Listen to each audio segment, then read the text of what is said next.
안녕하십니까. 2024년 1월 31일 최병무의 팩트 시작하겠습니다. 자, 한동훈 국민의힘 비대위원장. 뭐 정치 초보자죠. 그런데 아마 주변의 의견을 많이 듣는다. 뭐 이런 평가들이 있습니다. 그러다 보니까 뭐 실수가 좀 줄어드는 것 아니냐.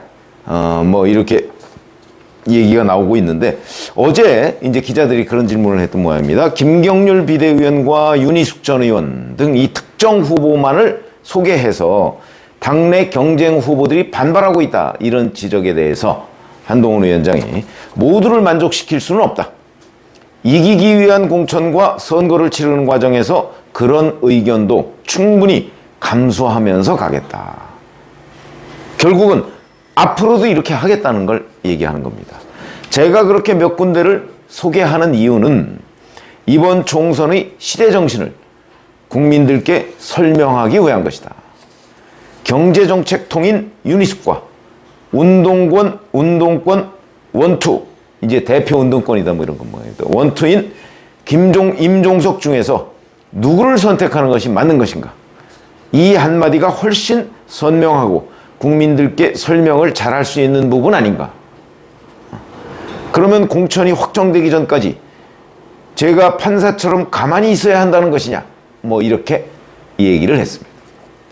자, 이게 이제 어찌 보면 이번 총선 공천을 위한 한동훈 위원장의 개념, 이거를 지금 설명한 거라고 저는 봅니다. 그러니까 이렇게 되면 현실 정치에서는 당연히 그 지역에 뛰고 있던 다른 후보들은 반발하게 돼 있죠. 예를 들어서 자, 마포을만 해도 거기 현재 당협위원장이 있고요. 그 다음에 마포을에 혹시 뭐 아직까지 언론에 보도된 사람은 없지만 뭐 뛰고 있는 국민의힘 예비후보가 있을 수 있습니다. 그런데 김경률 비대위원만 손들어주고 격려하고 대표는 공천권이 있는 사람입니다. 이렇게 한다면 당연히 반발이 있죠. 그러니까 이게 이제 조금 더 매끄럽게 되려면, 근데 이제 시간이 별로 많지는 않을 텐데 당의 실무자들이 사실은 그 지역에 출마하는 다른 사람들한테 정지 작업을 좀 해야 됩니다. 예를 들어서 김성동 당협위원장한테 당신은 그 지역에서 3번을 떨어졌기 때문에 더 이상 공천이 안 된다. 그걸 좀 양해를 해달라. 더군다나 뭐 여권이기 때문에 여권은 사실 이런저런 뭐 자리도 많이 있죠. 그런 거를 원래 공천 과정에서 정지 작업을 하거든요. 그렇기 때문에 그렇게 하거나 아니면 어떤 사전에 뭐 순순히 양해하는 사람은 없습니다. 그러니까 그거는 뭐 다양한 기법들이 있습니다. 그 기법들을 활용해서 사전 정지 작업을 했으면 금상첨화가 되는 거죠.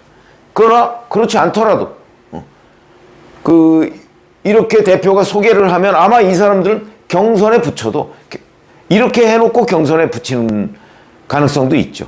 뭐 전략 공천을 하는 방법도 있지만 거기에는 왕도가 없습니다. 아마 경선에 붙여도 마포을에서 김경률 비대위원이 경선에서 이길 겁니다.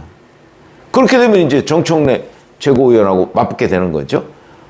그리고 중성동갑이라는 데도 국민의힘 경선을 만약에 붙인다 할 경우에 윤희숙 전 의원이 이길 겁니다. 왜? 윤희숙 전 의원이 다른 예비후보들보다 뛰어나서 뭐 그렇게 얘기하는 사람도 있겠지만 기본적으로는 공천권자인 대표가 자, 여기에 이 사람이 있다라고 소개를 하면 그거는 당원들한테 적어도 10 내지 15% 정도의 가점 요인이 될 것이다. 과거 그 노무현 정부 때도 그걸 한번 어느 여론조사 업체가 조사를 한 적이 있습니다. 노무현이라는 이름이 들어가는 거와 들어가지 않은 거. 예를 들어서 노무현 특보, 뭐 노무현 후보, 뭐 이런 거를 했다는 그 경력이 들어갈 경우에 당원들한테 15% 정도의 가점 요인이 된다. 그걸 조사를 한 적이 있거든요. 아마 지금도 그와 유사한 상황이 있을 거다. 그렇게 되면 윤희숙 전 의원 정도의 그 어떤 인지도, 명성 이런 걸 가지고서는 거기 중성동갑에 있는 다른 예비 후보들을 아마 누를 수 있을 겁니다. 더군다나 그 지역의 지상욱 전 의원이 불출마를 선언했기 때문에 그러면은 뭐 다른 누구도 윤희숙 전 의원의 인지도를 능가하지 못하고 더군다나 한동훈 비대위원장이 손을 들어준 셈이기 때문에 아마 경선을 무난히 통과할 수 있을 것이다. 그래서 경선에서 임했던 사람들이 탈락하면 출마 못 합니다. 그게 가장 깔끔한 방법이죠. 왜냐면 전략공천을 하면 그 전략공천에서 배제된 다른 후보가 탈당을 하고 출마를 할 가능성이 있거든요. 그러면 그 사람은 결국 국민의힘 표 갉아먹지 않겠습니까? 그러니까 경선이라는 것도 그런 점에서 효용 가치가 상당히 많은 거죠. 어쨌든 그런 정지 작업이 조금 부족한 것 같기는 하지만, 자, 인천 계양을에 원희룡 전 국토교통부 장관, 이거 뭐 손들어줬습니다. 마포울의 정청래 지역의 김경률, 그 다음에 임종석 전 대통령 비서실장이 출마한다는 중성동갑의 윤희숙 전 의원 손들어줬죠. 제가 다 될 거라고 했죠. 이 사람들이 아마 경선을 붙여도 될 가능성이 대단히 높다. 이렇게 지금 얘기를 할 수가 있고, 오늘 보도를 보니까 민주당의 5선인 안민석 의원이라고 있죠. 오산입니다. 경기도 오산. 오산은 과거에 뭐 시골이지만 지금은 그 주변에 뭐 삼성전자니 뭐 이런 데가 들어서고 그래서 근로자들이 대단히 많습니다. 젊은 층도 많죠.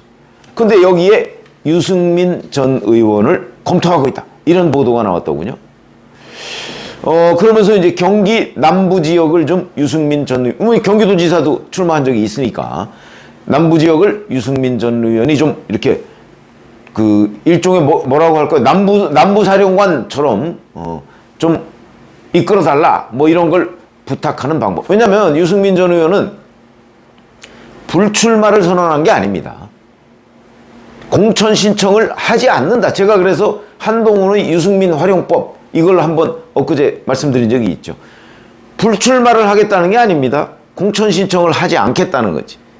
그렇기 때문에 당에서 유승민 전 의원에 대해서 당신이 여기에 꼭 필요하다, 이걸 좀 해주십시오 라고 한동훈 비대위원장이 다른 사람처럼 원희룡, 뭐 김경률, 윤희숙처럼 이렇게 얘기를 하거나 아니면 찾아가거나, 저는 뭐 찾아가는 게 아마 가장 삼고초려 비슷하게 찾아가는 모양이 아주 좋다고 생각을 합니다. 왜? 정치 대선배니까. 해서 유승민 전 의원을, 이거는 뭐 일종의 영입이나 비슷한 겁니다. 뭐 사실상 완전히 반 윤석열 아니었나요? 그렇기 때문에 저는 만약에 이 검토 끝에 유승민 전 의원을 진짜 안민석 의원의 대항마로 경기 오산에 공천하겠다, 이렇게 된다면, 지금 뭐 그런 보도가 나왔으니까, 그러면 이제 초반에 제가 공천 기류를 지금 말씀을 드리는 겁니다. 뭐 지금 공천 신청을 받고 있죠. 그렇긴 하지만 초반의 공천 기류를 보면 일단 수도권 대책, 인천, 마포, 중성동갑, 거기다 경기도 오산까지 이렇게 되면 수도권 대책이 그래도 제법 자리를 잡아간다. 플러스 지금 이 사람들 중에서 원희룡 전 장관을 빼면 나머지는 사실은 뭐 특별히 친윤계다 이렇게 얘기할 거 없고, 유승민 전 의원의 경우에는 반윤계죠. 뭐 계보라고 할 것도 없죠. 뭐 사실 유승민 전 의원 뭐 거의 단기 필마니까 계보라고 할 건 없지만 여하튼 반윤이라는 건 분명해 보인다. 근데 그런 사람도 한동훈이라는 사람이 포용을 할 수 있다는 걸 보여주는 거는 중도 확장과 관련해서 대단히 중요한 관찰 포인트라고 저는 보거든요. 그러면 지금 현재 어떤 지지층 결집, 이런 것도 선거를 앞두고 대단히 중요하지만, 그 못지않게 선거가 이제 오늘로서 70일 남았습니다. 70일을 앞두고는 중도 확장이 더 중요하죠. 지금 제가 보기에는 이미 이재명 대표의 민주당과 국민의힘 사이의 지지층 결집은 어느 정도 다 이루어졌습니다. 왜 그러냐면 지난주에 한국갤럽 조사를 보면 이른바 제3지대, 국민의힘 그 다음에 민주당 빼고 제3지대가 22%로 나옵니다. 무당층 뭐 이런 데가 22% 이렇게 나오는데, 이거요 제가 조사를 해봤더니 과거 선거 70일 전하고 비교를 하면 2020년, 2016년하고 조사를 보면 그때보다 훨씬 줄어든 수치입니다. 왜 줄어들었을까요?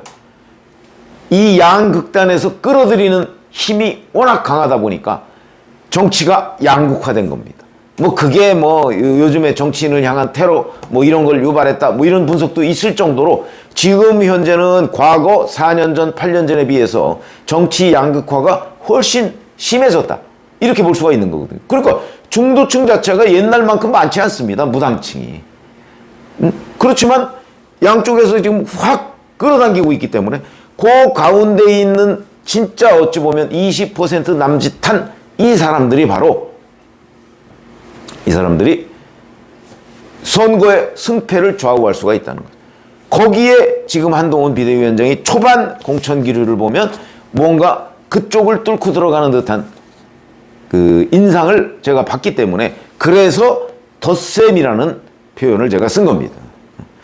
홍준표 대구시장이 과거에 선거라는 거는 지게작대기라도 필요하면 써야 된다 이렇게 얘기를 한 적이 있었죠.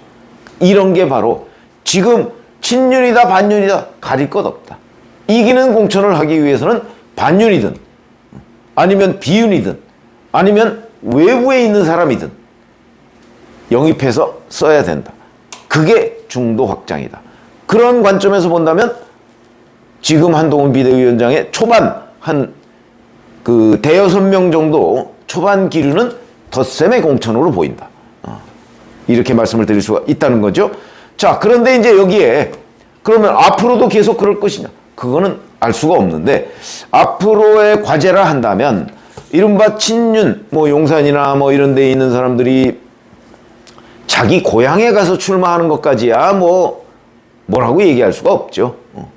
그러나 이제 그 사람들을 지역구마다 조금씩 당선 가능성이 좀 높은 곳이 있지 않습니까? 그런 곳에다 집중적으로 배치한다. 뭐 이럴 경우에는 이제 친윤 양지, 그 다음에 뭐 비윤은 험지. 이렇게 되면 이제 공천 과정에 흠집이 생길 수가 있죠. 그렇기 때문에 정말 친윤이라 할지라도 뭐 고향이 아닌 수도권 같은데 친윤 중에서 좀 이름이 나 있는 인지도가 높은 사람 좀 과감하게 배치를 하려는 노력이 이제 그게 필요한 부분이다. 그렇게 되면 지금보다 중도 확장성이 더 있게 될 것이다.